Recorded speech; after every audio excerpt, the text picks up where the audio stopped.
Assalamualaikum. Okey, dah berapa hari aku tak buat konten Jadi hari ni aku rasa memang aku nak buat sebab aku nak share pasal van ni. Van ni memang customer aku daripada Shah Alam. Dulu dia pernah full setting aku, semua okey, dah pernah buat towball dengan aku.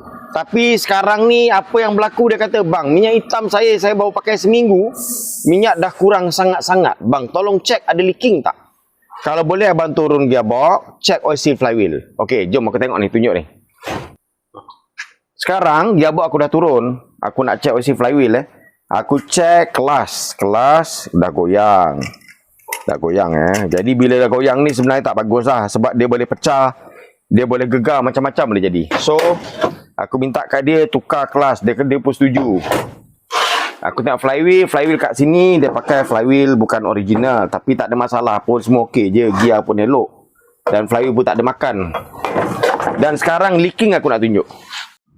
Okey, ini minyak gear yang kurang. Minyak gear yang kurang dan agak hitam Jadi aku cakap dengan dia, kalau minyak gear kurang mesti ada yang leaking. Jadi yang dia cakap leaking oil seal flywheel, aku dah bersihkan. Sebelum ni tak ada leaking sangat pun, okey je. Di atas pun kering saja, tak ada masalah. Okey aku cerita satu persatu Tapi yang kami jumpa agak lain sikit lah. Benda lain tu apa?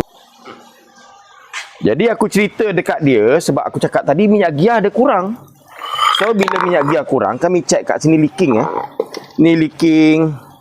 Lepas tu yang ini dah repair sebab mungkin sebelum ni crack. Tapi aku rasa bukan repair aku ni. Tu yang kedua. Ni leaking. Dan nasib baiknya adalah benda ni.